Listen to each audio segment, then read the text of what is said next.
This is the FM Gold channel of All India Radio. In the program News Analysis, now we bring you a discussion on significance of 2+2 dialogue. The participants are Commodore C. Uday Bhaskar, strategic analyst, and K.V. Prasad, journalist. India and United States will hold its first 2+2 dialogue. The 2+2 indicates the defense and foreign ministers of respective countries will be talking to each other, first separately and then together. This is a new format that India is experimenting and perhaps the only country at this level, though there is an official level talk with Japan. Commodore Uday Bhaskar, much is expected. A lot of voices have been heard of both from India and United States before this talk. And these talks itself were postponed twice for various reasons, largely on account of American preoccupation and their diplomats elsewhere. First and foremost, could you just give us a broad overview as to the importance of this 2+2 format? The importance of the 2+2 format with the United States, to my mind, lies in the fact that this is a very important relationship, definitely for India. I would also make the case that the relationship with India is also important for the United States from a strategic perspective. So to that extent, I would also suggest that the India-US relationship is actually a very distinctive relationship when we review it in 2018. The reason is that there is one very familiar way of looking at India and the United States as the world's largest and the world's oldest democracies. But the reality is that these two countries have been estranged for a very long time, from 1974 till 2008, largely because of the nuclear issue.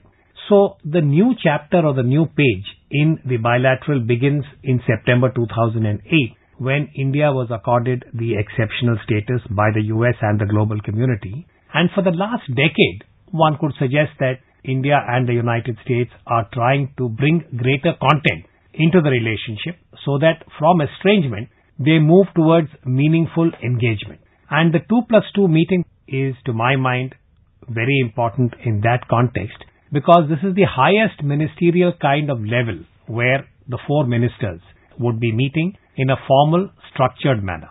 There are a number of issues that need to be addressed, that need to be taken forward. It's a very wide agenda because it encompasses the entire strategic security as also the foreign policy bandwidth. And let me add in the same breath that there are a number of areas where India and the United States have certain divergences.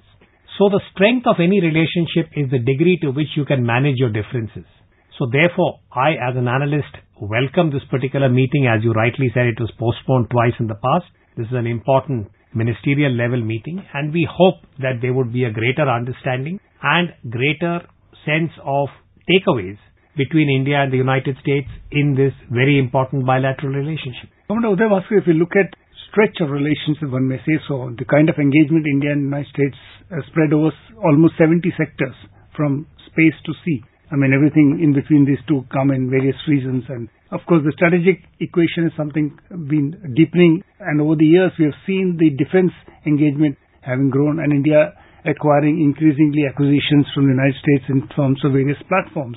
While we come to some of the specifics later, very recently we saw the United States, if you look back from the Obama administration times when they talked of rebalancing towards Asia, India figured in that prominently. Of course, in the larger geopolitical context. Then very recently we've seen the Pacific Command being rechristened as Indo-Pacific Command because the construct is now Indo-Pacific as against Asia-Pacific over the last few years. This is a strategic term that has gained currency over the last many years. While this is being the larger canvas, in the run-up to the 2+2, we have had this very major overhang of CAATSA, the American law, which is the countering action of threat, those who are supporting American adversaries, which draws India directly into the vortex and two things, and that has been talked over in the last few weeks by strategic analysts. What happens to the deal with Russia on the S-400 Triumph surface-to-air missiles, and of course the Iran oil deal. See, CAATSA, which stands for Countering America's Adversaries Through Sanctions, is actually a Trump initiative, meaning that this was introduced by President Donald Trump after he assumed office. And it has been driven largely, I would suggest, by American domestic politics, as also, I think, a determination arrived at by Mr. Donald Trump that within the American context, he has to come across as someone who is taking a very tough stand against Russia. The reason for this, as all of us are aware, is the kind of allegation that had been made that in the run-up to the White House, when Mr. Trump won the election against Miss Hillary Clinton, that Moscow and President Putin had a certain hand which influenced the American voter. This is a very serious charge. In the last couple of years, ever since he's taken office, President Trump has tried very hard to make the point that he's very tough when it comes to American security, and particularly on Russia. It's against this backdrop that CAATSA was introduced. So the first point to note is that it is not India specific. There are other countries, for instance Turkey, which is an American NATO ally, which may have the same kind of, again, dilemma when it comes to how do you get over the CAATSA provision. For India, I think we need to remind ourselves, if we need to, that Moscow is a very important military partner. Even during the Cold War, when we were dealing with the former Soviet Union, it was a very important relationship. And today, if you look at the three armed forces of India, the Army, Navy, Air Force, more than 60% of the inventory is still sourced from Moscow. In addition, Moscow plays a very important role in India's strategic profile. If you look at the strategic capabilities of India, they have been enabled, I would say, to considerable measure by the partnership with Moscow. Therefore, from a purely limited national security point of view, India cannot dilute or jettison its relationship with Moscow. It's a different point that India is also dealing with the Moscow bilateral because of certain initiatives taken by Russia in relation to Central Asia, in relation to Pakistan, in relation to China, but that's a completely separate track. So this is not binary, and I imagine that in the 2+2, inasmuch as President Trump has constantly prioritized the national interest of each country, because soon after taking over office he said the US is now going to engage very differently, only our national interest will be the determining factor. So, if you use the same argument, India would have to persuade or convey to the American interlocutors, Mr. Pompeo and General Mattis, that when it comes to Russia, it is a national security, military security compulsion. And let me extend this point and say that we'll also be discussing Iran, where the energy security dimension will come up. So I think there has to be a strategic or a political call, both by the United States and India, about the long-term value of the bilateral for each of them. I think that is going to be the real litmus test about the outcome of tomorrow's 2+2. As you pointed out, it all depends on what is there on the table and how much of negotiating strength and how India and the United States exchange notes. And as you mentioned, the energy sector, it is said India depends almost 80% plus of its energy from imports, and 25% of it is serviced by Iran alone. And of course, we also have strategic interest in international corridor that we're building, and also the Chabahar port. So I think these are all issues that are there. But in the run-up to the 2+2, we heard an American official in Washington talk of that China would also be figuring in the talks. Now this is interesting both in terms of India's engagement with China, especially post-Wuhan. So what kind of anticipation would the Americans would like to understand? I had also seen this particular statement that came from Washington where they tried to suggest that the entire subtext is about China.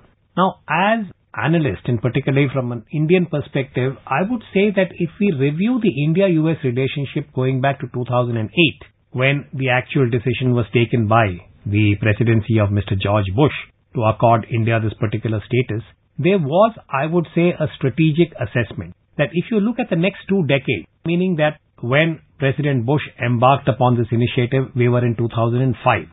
And very interestingly, even before we come to the nuclear status of September 2008, in June 2005, there was a very important defense cooperation agreement signed, and I often remind myself and remind audiences that the United States had arrived at a determination to improve its relationship with India in the defense sector as far back as June 2005, even before the nuclear issue was addressed. I don't think that has changed. Therefore, today when we are looking at how the United States and India are going to move ahead, they cannot discount the rise of China. Because in different ways, China poses a challenge both to the United States as also to India. Now this is not to suggest that therefore India needs to get into the American camp and become the equivalent of an ally, which India has made it very clear as far back as 2005, that is not on the table. But what is on the table is, if the cooperation with the United States can proceed as envisioned in June 2005, India's comprehensive national power progressively increases. As I said, in a steady manner. That itself would enable or make it easier perhaps for the United States to look at Asia as a strategic domain where the United States and its allies also have interests. And across the board, from East Asia to West Asia, there is concern about the assertiveness of China. So I think if we look at the big picture and say that whatever India and the United States are doing is not Cold War reduction where it is anti-China, but it is a case of enabling India to acquire a certain degree of comprehensive national power, that would punctuate the strategic arena of Asia, which in turn would advance or enable a larger American interest, whereby Asia does not become unipolar and dominated only by China's assertiveness, and you have the equivalent of not even multipolar, but a polycentric Asia, where a tiny Singapore or a small Maldives would have the same kind of stake as the larger countries, whether it is an India, a China or a Japan. I think that is the normative vision which is driving the India-US partnership at this point in time. When you mentioned 2005, I think the figures say that between 2005 and now, Indian defense acquisition from the US amounts to something like $15 billion and probably another $3 billion in the pipeline. So it's a huge, there's also a significant shift from the Russian acquisition that India has been making since the turn of independence. I think in the last decade, the actual government-to-government military supply from the United States begins only in 2008. So literally in a decade, from 2008 to where we are now, from zero, we have moved up to $15 billion plus $3 billion in the pipeline. I think Prime Minister Modi has prioritized Make in India. He has also given the highest attention to technology transfer for the Indian military industrial complex. I think if this 2+2 can identify how to take this forward, it would be a very major takeaway, because I think this is another thing that we need to tell ourselves, that old-fashioned bean counting of military capability in terms of number of tanks, number of guns, number of ships, number of fighter aircraft has now been replaced by the technological edge. So we are looking at cyber, we are looking at space, we are looking at artificial intelligence, and the reality is all these technologies, the R&D, the cutting edge work is being done in the United States, and to our dismay, it is Indian brain power which is working in American technological firms, but India is buying them off the market, as it were. Prime Minister Modi, I think, has been trying very hard to see whether he could bring about the changes.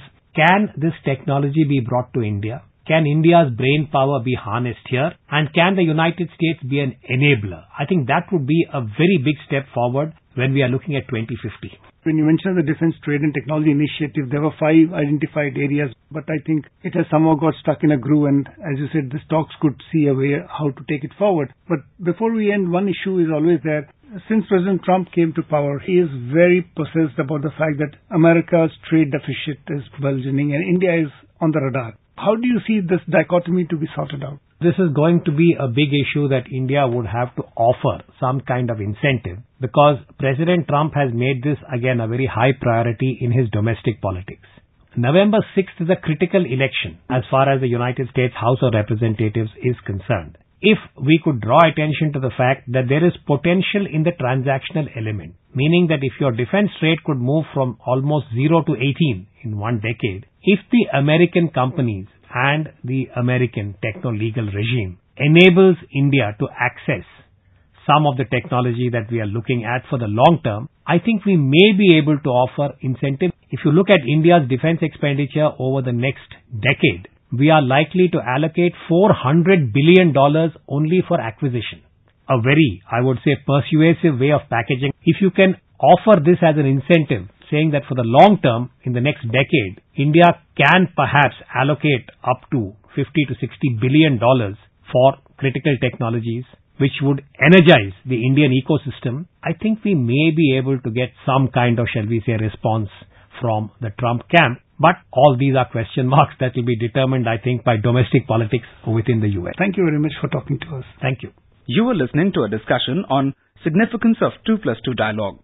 The participants were Commodore C. Uday Bhaskar, Strategic Analyst, and KV Prasad, Journalist. The program was produced and presented by the News Services Division of All India Radio.